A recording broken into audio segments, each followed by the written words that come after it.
Bueno, buenas tardes, querida gente. Como les comentamos por medio de mensajería interna del aula virtual, no hemos podido recuperar el video del encuentro realizado el miércoles pasado, para que justamente aquellos que no pueden asistir por diferentes motivos puedan después verlo. Pero bueno, dada la particular situación que se dio en esta ocasión, voy a grabar acá un nuevo video, pero más que nada para focalizar en las cuestiones conceptuales nodales que hacen a este módulo de formación, a este trayecto de formación, acerca del tema de la metacognición, cultura gamer y razonamiento analógico. Todo eso, ¿no?, para promover lo que es este eje de discusión en torno a las articulaciones que podemos llegar a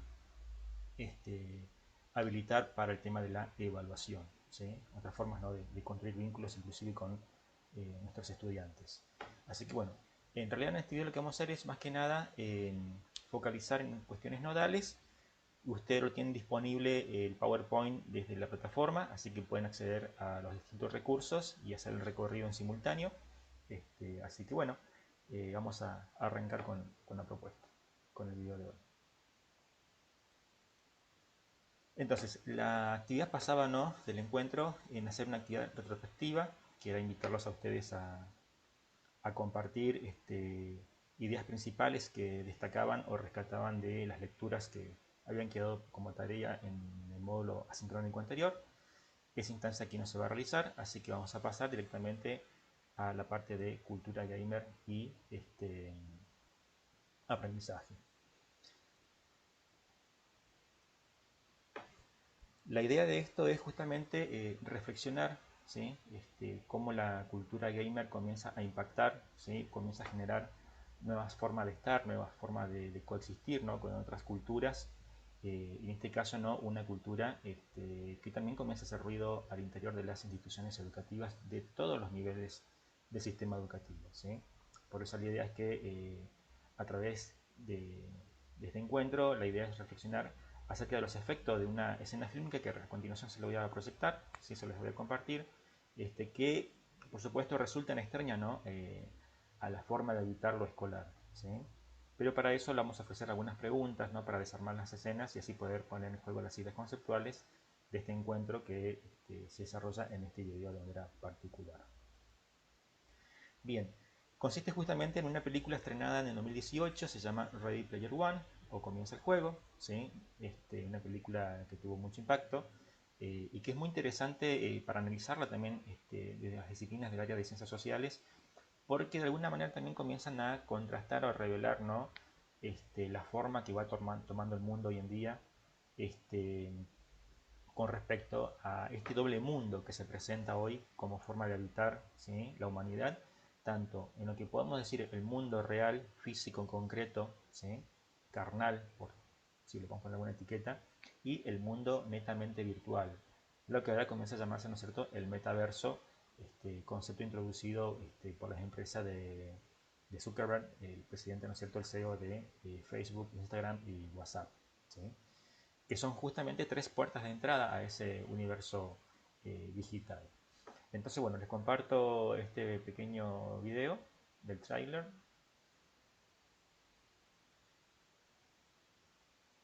Voy a poner compartir.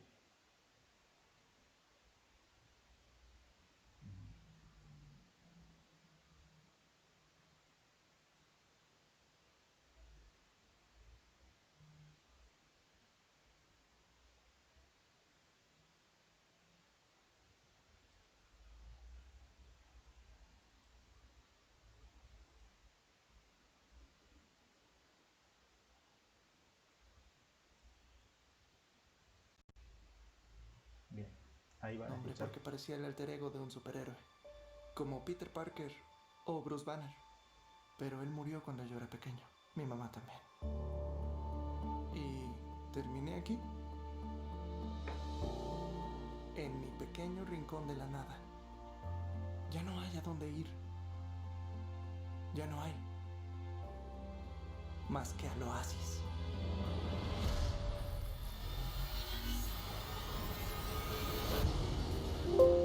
Todo un universo virtual.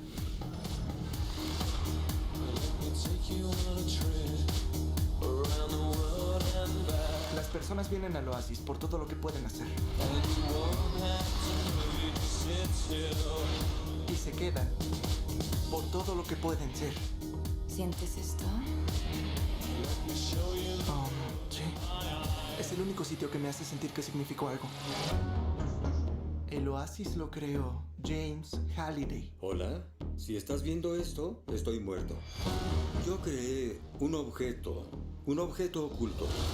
Quien primero lo encuentre heredará $500 millones y tendrá el control total del oasis.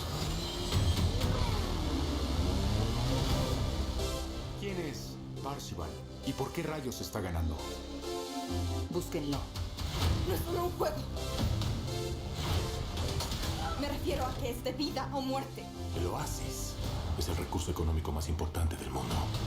Es nada menos que una guerra por el control del futuro.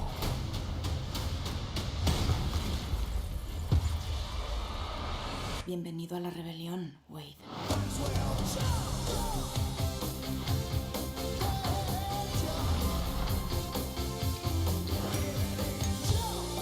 Como muchos de ustedes, yo vine para escapar. Pero encontré algo mucho más grande que yo. ¿Estás dispuesto a pelear? Ayúdanos a salvar el oasis.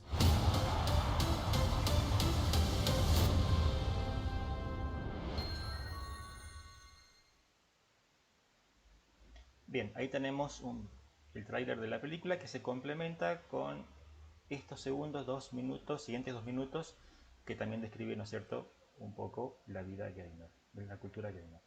Dormir e ir al baño, lo que sea que la gente quiera hacer, lo hace en el oasis. Y como todos estamos aquí, aquí es donde nos conocemos y hacemos amigos. Localiza a H. Localizando a H. H localizado.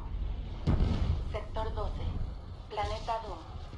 El planeta Doom, el lugar más peligroso del oasis. Y es un buen lugar para recoger monedas. Es típico que H esté ahí. H es mi mejor amigo en el oasis. Es mi mejor amigo. Punto. Eso aunque no nos conocemos en el mundo real. ¿Qué pasó, H? ¿Qué pasó, Z? La próxima carrera es en 20 minutos y no puedo entrar a la actual. ¿Tú qué estás haciendo? Ya sabes, aquí matando gente. ¿Estás con Daito? Con Daito y con Sho.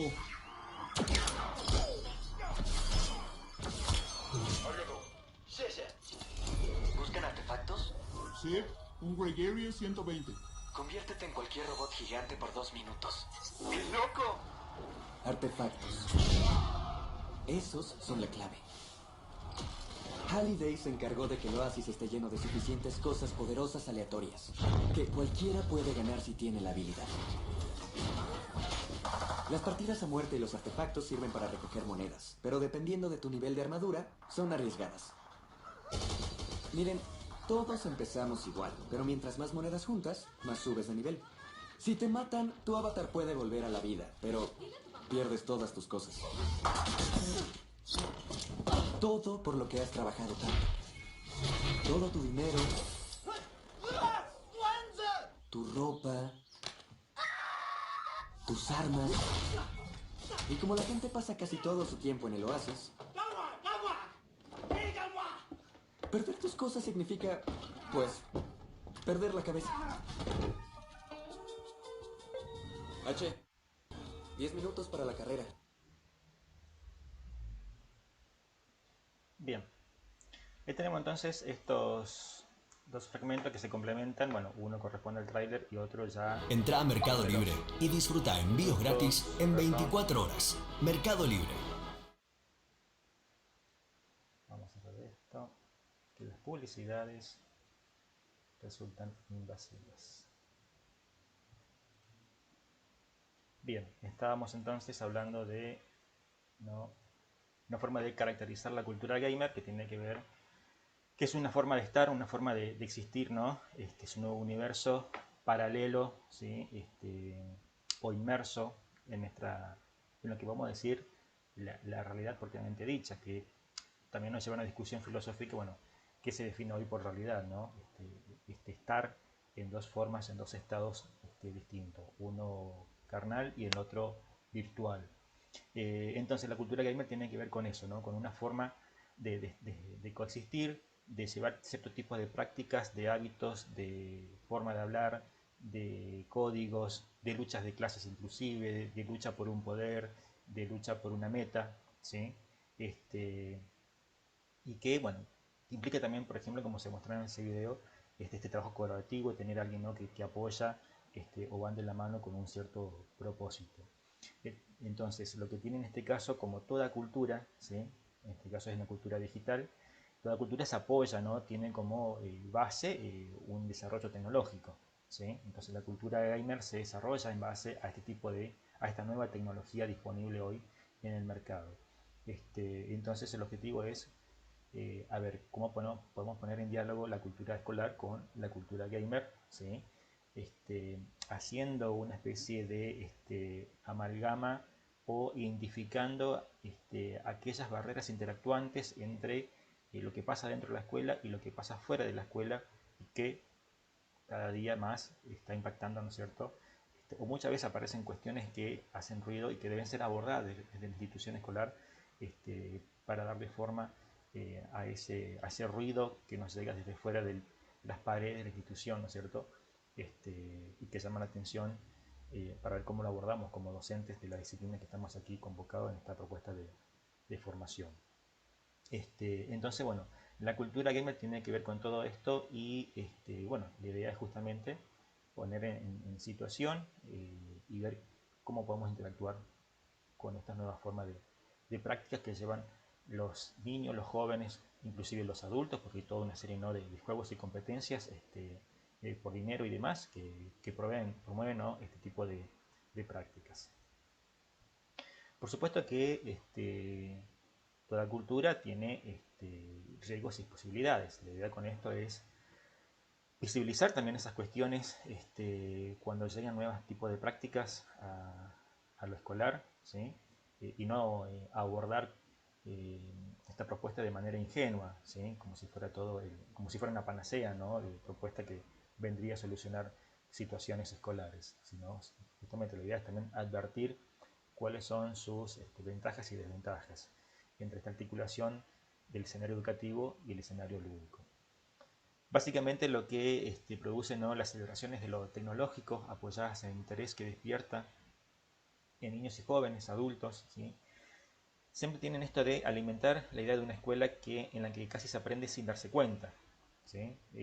Pensar los videojuegos, el cine, la televisión, el juego recreativo, o la literatura como recursos contra el aburrimiento, equivocan muchas veces el eje de la discusión y terminan abonando por una suerte de cultura light escolar, que tiene como consecuencia, ¿no? que hace difícil o resulta difícil sostener la idea del esfuerzo y los obstáculos que deben superarse como parte de los procesos de aprendizaje, ¿sí? Entonces, la idea de pensar estas articulaciones implica identificar aquellos aspectos positivos y negativos para, bueno, tomar una postura crítica frente a este tipo de situaciones, ¿no? que comenzamos a vivir o a coexistir con las prácticas culturales educativas. Por eso, además, lo interesante de pensar estos escenarios educativos, escenarios lúdicos, y proyectarse hacia un escenario educativo enriquecido con propuestas lúdicas, ¿sí? La idea de esto como propósito es pensar formas de renovar el vínculo con los niños, jóvenes y adultos que transitan nuestras aulas en los distintos niveles, ¿sí?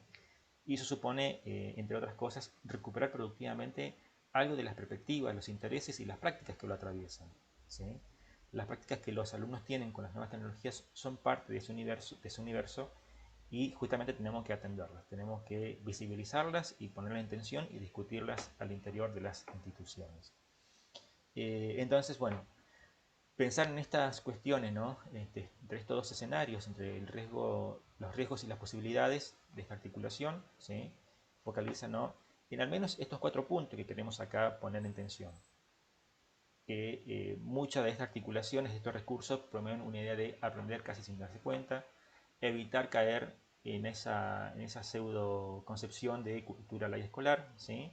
Y fortalecer los vínculos entre niños y jóvenes que transitan las aulas, revalorizando, ¿no?, la idea del esfuerzo y que todo esfuerzo implica superar obstáculos. De ahí, ¿no?, el aspecto, ¿no?, que hemos articulado con la evaluación, el tema del valor del error, ¿sí? Otro aspecto que nos permiten los videojuegos visibilizar es el tema del género, ¿sí? Como justamente el videojuego, la cultura gamer también trae consigo una cuestión elitista acerca del rol que tiene la mujer en los juegos, y más que nada también porque en muchos videojuegos hay imágenes muy estereotipadas al respecto, por lo tanto también es una zona de lucha, ¿sí?, un espacio de confrontación para visibilizar estas desigualdades y que tenemos que ser conscientes de ellas para poner en juego y sobre todo para ver cómo se da la cultura gamer en nuestros estudiantes, con las distintas perspectivas, con lo que es el género, ¿no es cierto?, qué lugar tiene cada uno, cómo se reconoce cada uno en esa situación, y sobre ello, ¿no es cierto?, poder articular propuestas enriquecedoras. Cuando pensamos cuál es el efecto de un ambiente socioafectivo del aprendizaje lúdico, ¿sí?, distintos análisis han demostrado que, bueno, tienen siempre un efecto positivo siempre que sea adecuadamente planificado, ¿sí? En un sitio que se dedica justamente a elaborar cuadros sobre la cultura gamer, ¿sí?, juegos tradicionales desde entonces como Mario Bros, el Family Game, las consolas iniciales como Sega y Nintendo, ¿sí?, con distintos videojuegos que dieron lugar, ¿no?, al inicio de la vida de la cultura gamer. Están siempre presentes algunas frases que destacan y que son muy representativas, ¿no?, de esta cultura. Entre ellas podemos encontrar aquí la que traigo brevemente, ¿no? Por ejemplo, la de los videojuegos me enseñaron a nunca perder la esperanza, ¿sí?, esto, ¿no?, de insistir siempre. Los videojuegos me enseñaron a no juzgar por las apariencias. Eso es fundamental porque justamente en el tráiler y en el fragmento del video que vimos a continuación, los personajes pueden ser quien quieren ser, ¿sí?, con las múltiples posibilidades que ellos puedan imaginarse de cómo quieren ser representados y reconocidos, ¿no?, en un cierto grupo social, ¿sí? Y en este caso también nos pega de lleno con el tema de la cuestión de género, ¿no? Lo que nos define no son las veces que aparecen game over, sino las veces que decidimos no rendirnos y usar el continuo. Es decir, ahí no, cómo pega fuerte la cuestión de por más que pierdas, ¿sí?, en realidad eso es un indicador más o es una invitación más a seguir intentando, ¿sí?, a tomar esa fuerte decisión, ¿sí?, tiene que ver con la toma de decisiones para resolver un problema que es avanzar en los niveles de desafíos que presentan el juego y seguir avanzando, ¿sí? Lo que no te mata te deja poca vida y te sube la experiencia. Eso es hermoso escucharlo, poder leerlo, porque justamente uno aprenda mucho, ¿no?, desde el efecto que tiene el fracaso, ¿sí? Entonces, bueno, que se aprende, ¿no?, con cada intento que nos permite ir superando las metas. Bien, en esta presentación lo que habíamos hecho es justamente responder un cuestionario para identificar, bueno, qué tipo de prácticas realizan los participantes de este módulo, de este trayecto formativo, ¿sí? Corresponde el cuestionario La Cultura Gamer y Yo, que lo han realizado los participantes que asistieron al encuentro del miércoles. Aquellos que no asistieron lo tienen que hacer ingresando a ese enlace disponible en el PowerPoint, y aquellos que por alguna razón asistieron pero no pudieron hacerlo por problemas de conectividad y demás, les queda pendiente esta tarea, ¿sí?, que está disponible justamente en la plataforma del dispositivo de formación. Bien, continuando entonces con los efectos de los videojuegos, hay distintas investigaciones, tanto a nivel internacional como a nivel nacional. Ahí van a encontrar algunos autores, inclusive acá a nivel provincial, en la ciudad de Neuquén y otras localidades, se están llevando prácticas lúdicas, ¿sí?, o el enriquecimiento de los escenarios educativos con estrategias lúdicas. Y porque esto tiene mucho efecto positivo en lo que es, además de mejorar la comprensión de los contenidos, sino que desarrolla un conjunto de habilidades. Para citar alguna de ellas, que ustedes lo pueden leer, insisto, ¿no?, en el PowerPoint, favorece la motivación y el rendimiento, ¿sí? Articula muy bien el binomio lúdico-educativo, ¿sí? promueve muchas habilidades y destrezas vinculadas con la resolución de problemas, la socialización y cooperación, el aumento de la concentración, autonomía personal, autocontrol, ¿sí? Fortalece la cercanía, ¿no?, los vínculos estudiante-docente, ¿sí? Es una herramienta multitarea, porque los estudiantes están, ¿no?, con muchos estímulos, por lo tanto, fortalece, ¿no?, esa articulación. Por supuesto que implica ir alternando la concentración, pero hacen múltiples tareas en simultáneo. Esto de estar con el celular atendiendo mientras que hacen alguna tarea, ¿no?, práctica escolar u otro tipo de actividad. Esto también, ¿no?, fortalece la capacidad de interacción, la asimilación e interconexión de contenido, porque les facilita la transferencia de un contexto a otro, ¿sí? Entra en lo que es la simulación de situaciones para trasladar, ¿sí?, situaciones transcontextuales y ver, ¿no?, cómo pueden transferir un concepto a otro, ¿sí? Mejora la toma de decisiones, como hemos leído en las clases anteriores, y la interacción, el feedback es inmediato. Otras habilidades, bueno, las habilidades psicomotrices, las habilidades morales y sociales, la responsabilidad, la capacidad de gestión de recursos, trabajo en equipo, ¿sí? Esto no de gestionar la frustración ante el cambio de modelo didáctico, porque trabajar con propuestas educativas enriquecidas con prácticas lúdicas es todo un cambio de modelo didáctico y eso implica, ¿no es cierto?, recomprender, repensarse, reubicarse en qué es lo que me está pidiendo ahora el profesor o la profesora, ¿sí? Entonces, implica puede generar inicialmente una frustración entre el cambio de modelo didáctico que después se ve beneficiosa y promueve, ¿no?, una mejor comprensión de la disciplina. Bueno, facilita el aprendizaje significativo, estrategia de indagación y conocimiento en ciencia y tecnología, aumenta la creatividad y la imaginación, coordinación y otras habilidades que dan lugar desde los escenarios lúdicos. Si queremos sintetizar todo esto, esta gran diversidad de habilidades, saberes, estrategias, capacidades, ¿no?, que según desde qué marco teórico queremos posicionarnos, toman distintas categorías conceptuales, pero todas convergen como resultado en los mismos resultados que son muy positivos, sin descartar, ¿no?, pero aspectos negativos que tiene de por sí la tecnología o la sobreexposición, ¿sí?, con el tema de los recursos tecnológicos, porque son multimodales, entonces no produce una sobrecarga cognitiva, una sobrecarga de información, que hay que saberla regular adecuadamente, ¿no?, según el tipo de estrategia que uno elabore. Pero todo esto implica, ¿sí?, fortalecer lo que es la metacognición y la autorregulación. Dos procesos cognitivos muy implicados, que a veces resulta difícil distinguirlo o discriminarlo para dar cuenta en qué momento está cada uno, pero son dos procesos que están muy implicados, por eso su complejidad, ¿sí? Pero la metacognición en sí consiste en la reflexión consciente o metaconocimiento, es decir, tomar conciencia de lo que estoy haciendo, ¿sí? Pensar, tomarse ese espacio, ese tiempo para saber qué es lo que estoy haciendo y cómo lo estoy haciendo y para qué, ¿sí?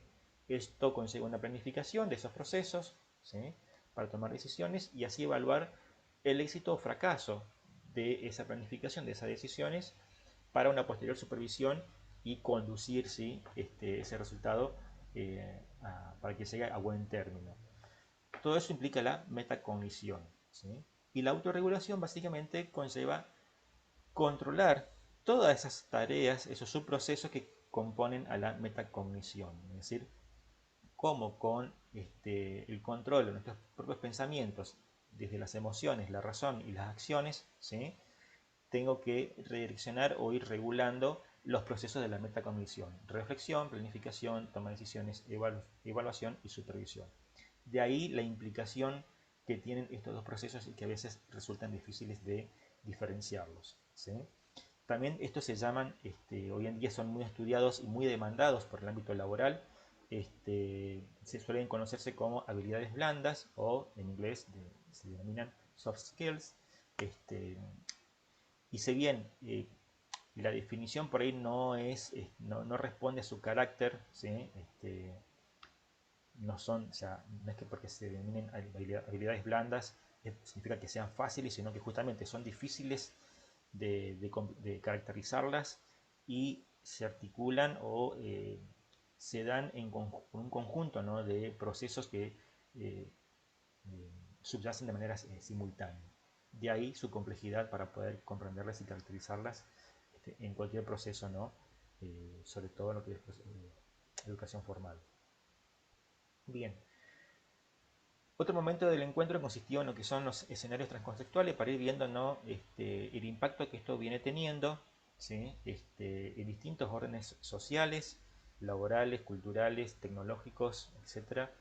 Y que, bueno, esto importante tenerlo en cuenta porque nos dice hacia dónde vamos, ¿sí? O hacia dónde el mundo, ¿no? Comienza a redirigirse. Uno de los escenarios que podemos mencionar como ejemplo, ¿sí? Nos trae el autor Andrés Oppenheimer, que es un periodista argentino, posiblemente lo deben conocer. Y él, bueno, al recorrer el mundo da cuenta, ¿no? De cómo va impactando la automatización del mercado laboral, ¿sí? Y que exige, no necesariamente pone en discusión, en tensión, la importancia de fortalecer estas habilidades blandas, entre ellas la creatividad, ¿sí? Y cómo el fracaso, el error son prácticas muy valoradas según el contexto, ¿sí? Acá tenemos, por ejemplo, qué ocurre, vamos a hacer mención al escenario anglosajón, o sea, Norteamérica, ¿sí? De cómo una misma habilidad toma distintos sentidos y llevan a distintos resultados según el contexto. En el mundo de las finanzas, ¿sí? Allá en lo que es Wall Street y toda la zona de los mercados internacionales operados en Nueva York, sería una zona de la costa atlántica. El error es sinónimo de fracaso absoluto, ¿sí? Entonces el error toma el sentido de castigo, ¿sí? Una persona que pierde, ¿sí? O que no sabe lidiar con el fracaso, una persona que pierde y pierde el trabajo, porque bueno, perder también en el mercado de valores tiene, ¿no? consecuencias importantes en términos económicos. Ahora, sin embargo, el valor del error en lo que es en la otra costa, en la costa del Pacífico, en la zona de San Francisco, donde se encuentran asentadas las grandes empresas de tecnología como Google, Yahoo, Microsoft, PayPal y otras empresas internacionales. Todas las personas que se forman en tecnología, ¿sí? Están acostumbrados al fracaso, ¿sí? Los que son programadores y demás están acostumbrados al fracaso, porque en realidad el fracaso es sinónimo de éxito, ¿sí? El fracaso garantiza en esa persona que va a saber autorregular su proceso, tomar conciencia de ello y generar una nueva propuesta que va a ser superadora a la anterior, ¿sí? Tal cual ocurre ¿sí? en los videojuegos. Y siempre ocurre justamente, bueno, que terminan generando grandes empresas multimillonarias, ¿sí? Porque justamente del error se aprende mucho más que bloquear a la persona y no volver a insistir o intentar, ¿no? Una nueva propuesta. Acá tenemos un segundo caso, ¿sí? Que seguramente lo voy a estar siguiendo, que los invito a que lo vean. Está disponible una serie, se llama Regreso al Espacio, en castellano, o Return to Space, que es acerca de la empresa de SpaceX, de Elon Musk, disponible en Netflix, en la plataforma de Netflix.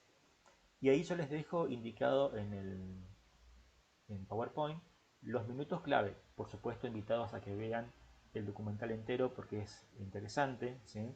Pero en esos minutos tranquilamente ustedes pueden focalizar para ver cómo juega, cómo se articula el fracaso y el error como garantía del éxito. En esos minutos muestra, ¿no? Las situaciones de tensión que pasa este ingeniero sudafricano, Elon Musk,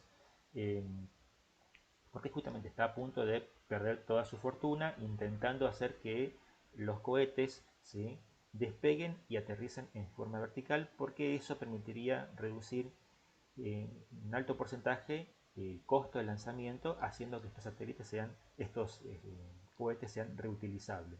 Y eso facilitaría, ¿no es cierto?, lo que es la exploración espacial y alcanzar la meta de lo que se propone, ¿no?, que la especie humana pasa a ser una especie interplanetaria, ¿sí? Entonces él básicamente trabaja sobre lo que es invertir la ingeniería focalizando en el error, porque explotan un montón de cohetes hasta que logran entender de cada error, de cada explosión, qué es lo que falla, y así van mejorando el próximo diseño. De esa manera, ¿no es cierto?, avanzan y evolucionan, saltando al éxito y haciendo justamente que estos cohetes, como en las viejas películas allá de los años 60, 50, aterricen de forma vertical, ¿sí? Un hermoso documental para que lo puedan disfrutar y trabajarlo inclusive con sus estudiantes.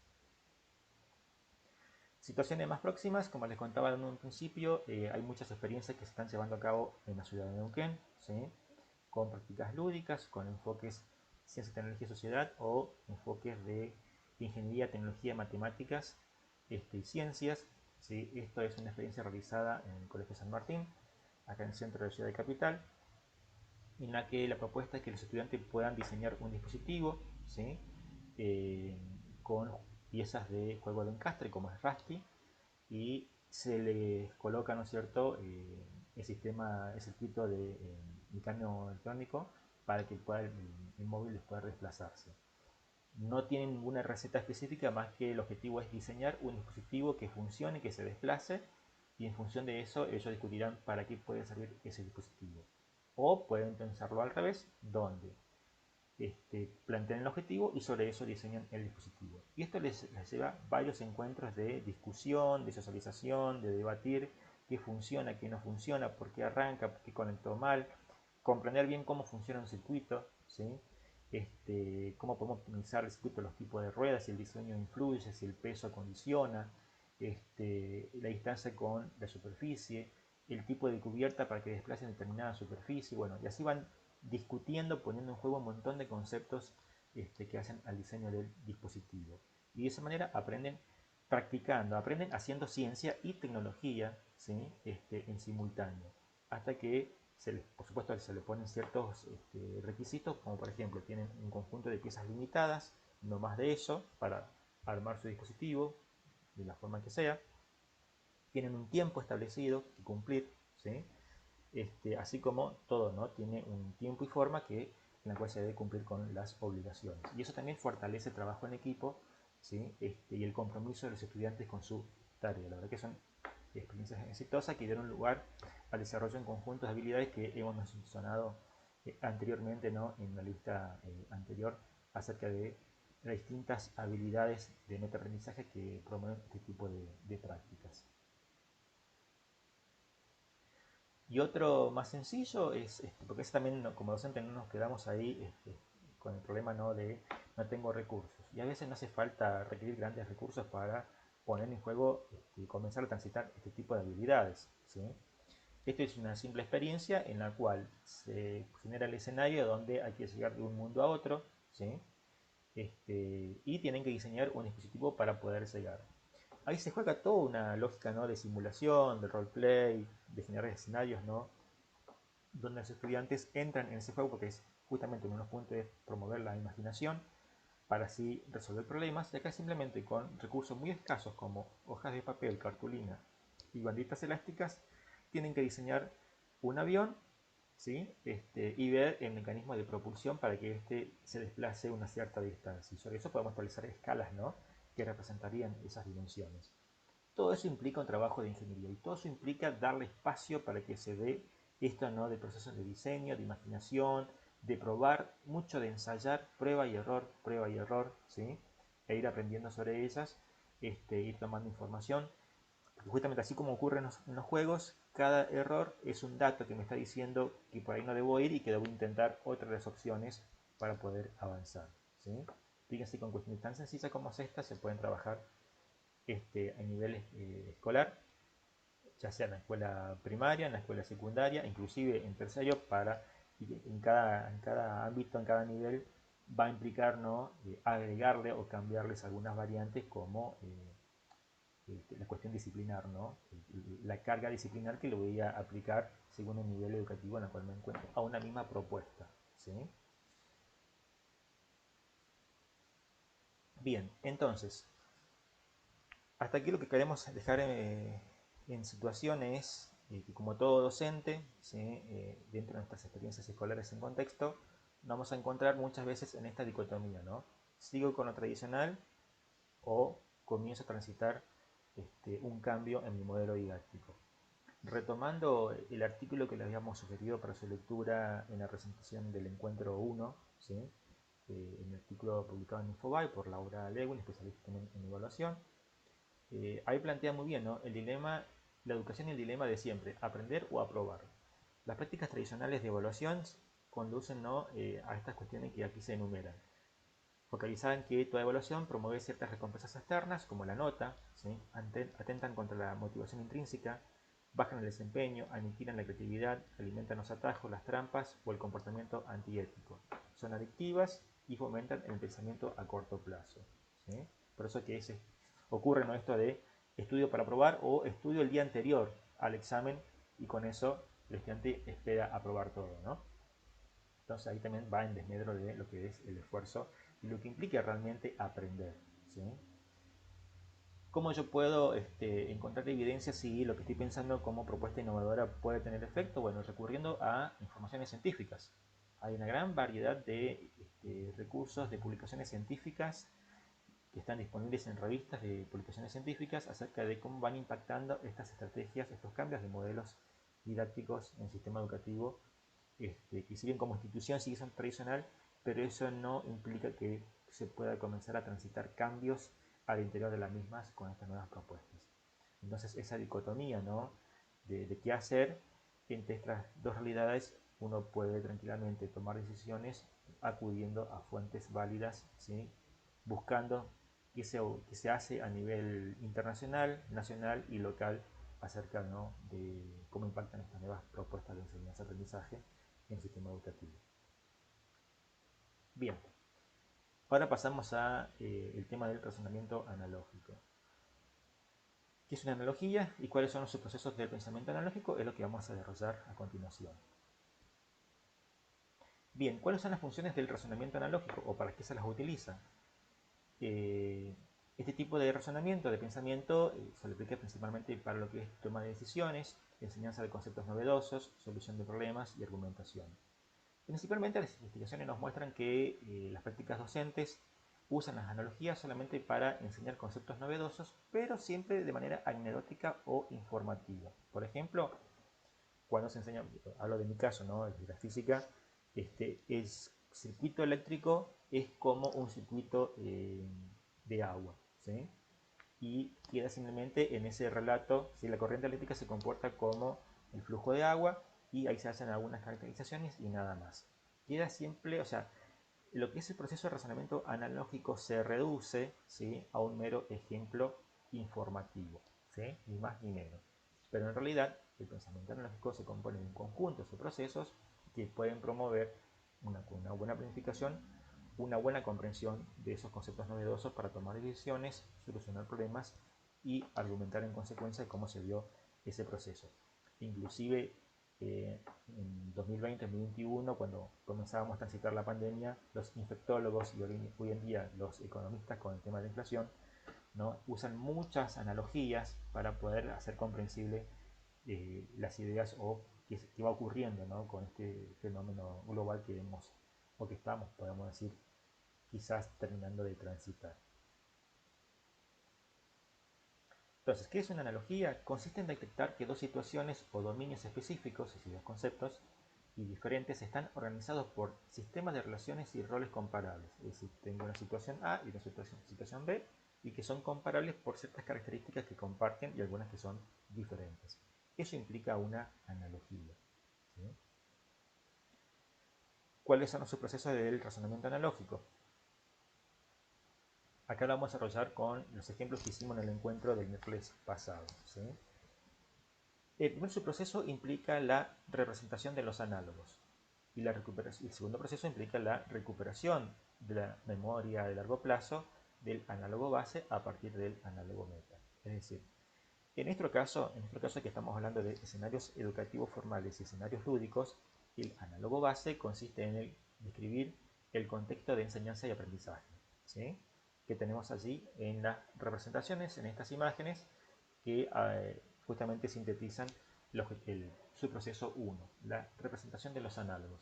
Lo mismo ocurre con el análogo meta, que es el contexto de los videojuegos, que estas imágenes nos permiten tener una representación y recuperar de la memoria a largo plazo, ¿no?, lo que es el análogo base, contextualizar en imágenes el análogo meta y el análogo base, ¿sí?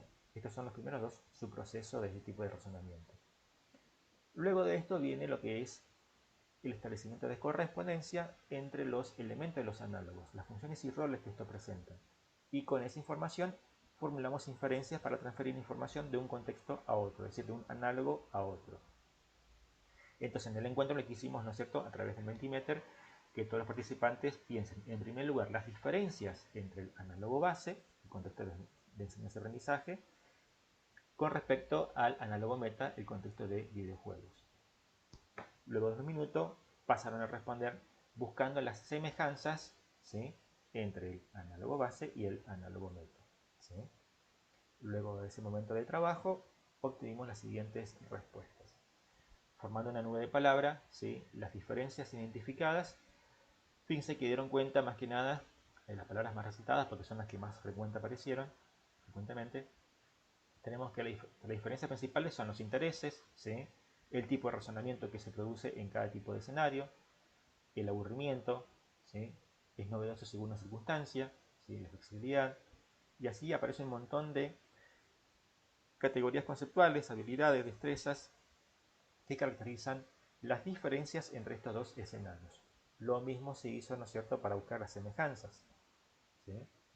Y acá aparece, ¿no?, como concepto clave el aprendizaje, ¿sí? Como idea semejante, ¿no?, que comparten estos dos análogos base es en que cada uno ocurren aprendizajes de distintos modos, con distintas modalidades, de diferentes formas de interactuar, ¿sí? Uno frente a la pantalla, pero que está conectado virtualmente a otros compañeros y compañeras de manera asincrónica, ¿sí?, o sincrónica, ¿sí? Y en lo que es el contexto de enseñanza educativa formal, el análogo base, están todos en simultáneo compartiendo un mismo espacio, ¿no? Y no hay pantalla mediadora en el medio. Entre una de las diferencias que dan lugar a distintas formas de aprender, que ya de por sí esos escenarios establecen ciertas reglas y formas de razonar para promover cierto aprendizaje, ¿sí? Entonces, de esta manera tenemos la identificación de esas semejanzas y diferencias para establecer correspondencias. Una vez que tenemos esto identificado, pasamos a evaluar la adecuación de las analogías, ¿sí?, cuán cercanas son o distantes, ¿sí? Cuanto más distantes son, podemos decir, bueno, son analogías más distintas, y cuanto más cercana, posiblemente se da porque son analogías que comparten un mismo campo conceptual, ¿sí? Y a partir de eso vemos qué adaptación podemos hacer para establecer inferencias o formular inferencias de un contexto a otro y de ese modo enriquecer los escenarios según nuestro objetivo, dando cuenta, ¿sí?, de la comprensión, y todo eso genera, ¿no es cierto?, una formulación de argumentos para la toma de decisiones en consecuencia acerca de el objetivo para el cual estamos utilizando esa analogía. En este caso, nuestro objetivo sería, bueno, evaluar la diferencia de estos dos escenarios para enriquecer, para transferir información, ¿sí?, del contexto lúdico al contexto de educación formal, ¿sí?, y generar otro tipo de vínculos, otro tipo de propuestas de enseñanza en lo que es el contexto educativo. Entonces, los subprocesos se sintetizan en estos 6 procesos.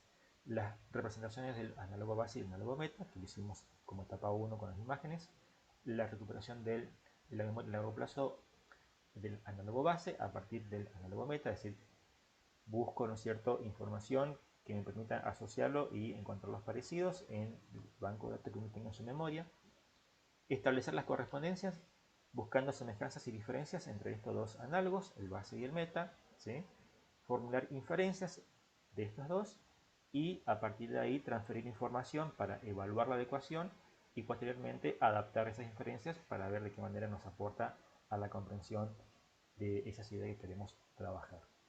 Todo eso implica, ¿no es cierto?, trabajar adecuadamente las analogías. Por eso insisto que no puede quedar relegada a una mera cuestión de relato anecdótico o simple ejemplo, ¿sí? El pensamiento analógico implica un conjunto de subprocesos que deben ser bien planificadas para que realmente sean enriquecedoras, dando los tiempos que implican su aprendizaje. Entonces, en síntesis y nuevamente retomando todo lo anterior, ¿sí?, lo que es esto de pensar posibles articulaciones entre el pensamiento, los escenarios lúdicos, la evaluación, la metacognición, ¿sí? Podemos sintetizarlas en estas habilidades, ¿sí?, transversales en clave pedagógica didáctica. como es el valor del error, la pregunta como herramienta pedagógica para indagar sobre el error, la incertidumbre como herramienta de conocimiento, ¿sí? En un contexto donde no tenemos respuestas certeras y necesitamos con esto del ensayo de error ir avanzando para encontrar información y generar conocimiento en ese mar de incertidumbre, ¿sí? Esto se logra a través de la metacognición y autorregulación, donde controlamos esos procesos, esas emociones, esos razonamientos, planificando y tomando decisiones acerca de lo que hacemos, ¿sí? De manera consciente. Ahí tenemos la metacognición. Y esto implica poner en juego, ¿no? Entre otras habilidades, pero por ejemplo, lo podemos articular desde el razonamiento analógico con los procesos que esto conlleva, o también el pensamiento contrafáctico, que está inmerso también en todo esto, porque consiste en pensar alternativas ante una misma situación, ¿sí? Un plan A, un plan B y un plan C, evaluar la factibilidad de cada uno para ver cuál es más conveniente y tomar decisiones en consecuencia. Un tipo de pensamiento muy utilizado en lo que es las estrategias de juegos, ¿sí? Entonces, a modo de síntesis, ¿sí? Cuando queremos pensar nuevas formas o formas para enriquecer con recursos nuestras prácticas de enseñanza, acorde a las características e intereses de nuestros estudiantes, tenemos que ser consistentes con esto, ¿no? En lugar de lo metodológico, en esa relación forma-contenido, en los procesos de enseñanza, es decir, cómo articulo el contenido con el tipo de recurso que estoy pensando, ¿sí? Que no termine siendo un obstáculo de recursos, sino que sea un facilitador para promover una mejor comprensión. El uso del razonamiento analógico no puede reducirse a un mero acto informativo o anecdótico, sino que debe ser trabajado por medio de sus procesos, ¿sí? El error, la pregunta, la metacognición y la autorregulación deben ser enseñados de tal manera que la evaluación se encuentre integrada al contenido disciplinar, es decir, constituya una amalgama del binomio evaluación-contenido disciplinar. Esto fue lo que planteamos también a principios del primer encuentro y como pregunta e indagación al arrancar este trayecto de formación, ¿sí?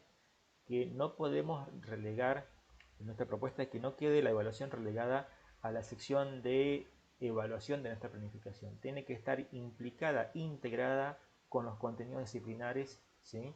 Focalizando en aquellos que son justamente los contenidos nodales, claves de cada unidad que compone nuestra programación o planificación anual de nuestra disciplina o área, ¿sí?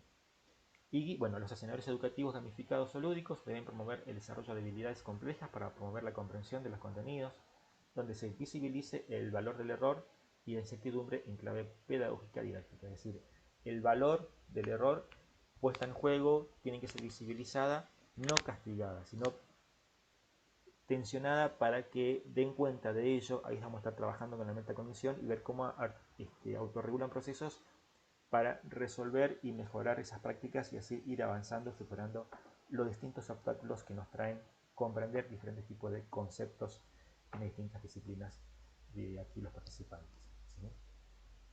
Entonces, bueno, con esto cerramos un poco todo lo que es la cuestión conceptual que hemos trabajado en el encuentro del miércoles 11 de mayo. Bien, y acá pasamos un poquito a las tareas que tienen que hacer a partir de la fecha, ¿sí? Estas tareas para todos y todas, ¿sí? Para los que cursan en distintas modalidades de este proyecto, es para todos. Entonces, la lectura de los textos de la fuente Minervino sobre el pensamiento analógico es un texto interesante de varias páginas, pero está lleno de ejemplos para comprender y saber trabajar el razonamiento analógico, con muchos ejemplos acerca de toma de decisiones, cómo abordar conceptos novedosos, argumentar, resolver situaciones problemáticas, ¿sí? El texto de Araujo acerca de pedagogía de la pregunta, de cómo utilizar la misma no como herramienta de conocimiento, y el texto de Briceño acerca de razonamiento contrafáctico, ¿sí? Que es nodal para, y van a dar cuenta en ese texto que lo hacemos todo el tiempo, ¿no? Este tipo de razonamiento en la vida cotidiana, y más aún en lo que es la cultura gamer. Como tarea, además de estas lecturas, ustedes tienen un cuestionario, que es lo que asistieron a este encuentro y ya lo realizaron. Aquellos que no asistieron lo tienen que hacer, ¿sí? Se llama La cultura gamer y yo, para docentes. Responden ese cuestionario, ¿sí? Que ya va a quedar cargado y va a ser el insumo de discusión para el último encuentro de este trayecto de formación. Ese mismo cuestionario lo van a tener disponible, ¿sí?, para que lo apliquen con sus estudiantes con las preguntas adecuadas, o sea, readecuadas a sus estudiantes, dirigidos a ellos, de manera anónima, sin nombre y apellido, solamente edad, género, porque vamos a mencionar, ¿no?, qué ocurre, ¿no?, a nivel de la perspectiva de género con el tema de los videojuegos o juegos recreativos, que van a tener que hacerlo con sus estudiantes. Y tienen una secuencia didáctica, ¿sí?, para realizar, ¿sí?, que lo pueden hacer en forma grupal, cuyo grupo debe estar conformado como máximo con 2 integrantes, ni más ni menos. O lo hacen en forma individual o lo hacen en forma grupal, pero con 2 integrantes. Y luego lo entregan en la sección tareas. En esa secuencia van a tener que justamente ver el video de Ready Player One, ¿sí? Están disponibles en alguna plataforma, o si no lo alquilan, el mismo, o lo compran. Bueno, cada uno verá cómo lo accede, pero hay plataformas disponibles gratis para poder acceder a dicho video. También les dejo un enlace donde pueden encontrar fragmentos de ese video para trabajar justamente en la secuencia didáctica, ¿sí?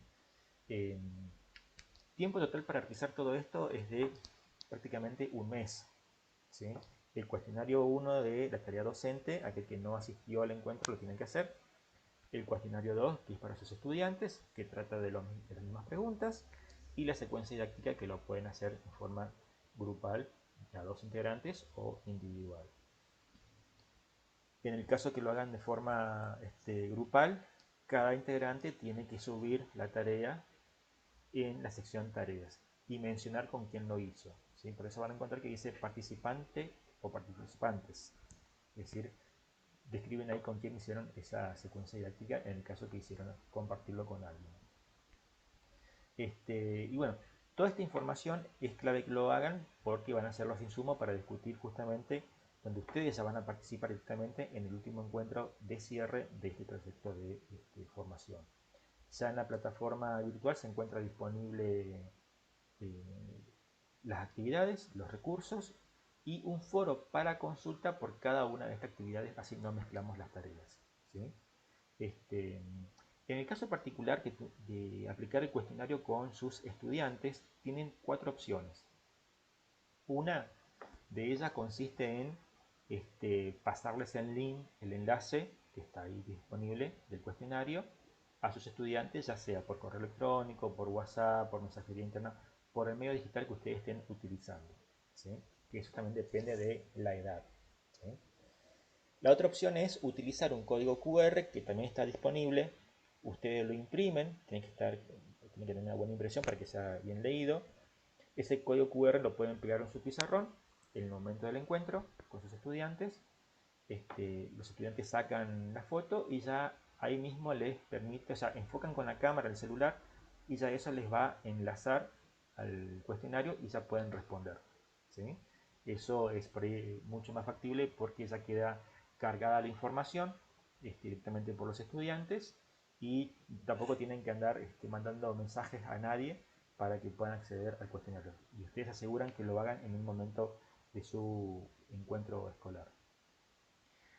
La otra opción es imprimir el cuestionario, que también lo tienen disponible, para que lo respondan en papel y lápiz, y luego ustedes toman la tarea de cargar la información en el cuestionario, cuestión que va a ser mucho más laboriosa. Ahora son estas distintas opciones para que ustedes tengan la tarea facilitada, tanto ustedes como los estudiantes, y una vez que yo recabo toda la información, lo vamos a trabajar en el último encuentro. Y como cuarta opción, bueno, dependerá ya de la situación muy particular en la cual ustedes vean qué es más conveniente para aplicar el cuestionario. Quiero que con todo esto no me olvido nada más. Está todo en la plataforma, así pueden recurrir a toda la información, hacer sus consultas por tarea, por actividad. Y bueno, esperamos que lo puedan hacer en tiempo y forma. Cuentan con mucho tiempo para realizar todo esto. Recuerden que cada una de las actividades tienen que estar realizadas para poder acreditar la totalidad del módulo de formación, de este trayecto de formación, ¿sí? El requisito es hacer el 100% de las actividades, donde la única diferencia es aquellos que no pueden asistir a los encuentros sincrónicos, tienen este video para mirar en qué consiste la tarea y acreditar la asistencia con el foro de participación. Si tienen siempre una temática en particular, de los distintos encuentros. Siempre en cada actividad van a encontrar que se dice qué tienen que hacer todos y qué es específicamente para aquellos que no estuvieron en este encuentro en particular. Así que bueno, gente, estamos en contacto, nos vamos viendo de manera asincrónica a través de los foros y mensajería interna y espero que tengan un hermoso fin de semana. Buenas tardes.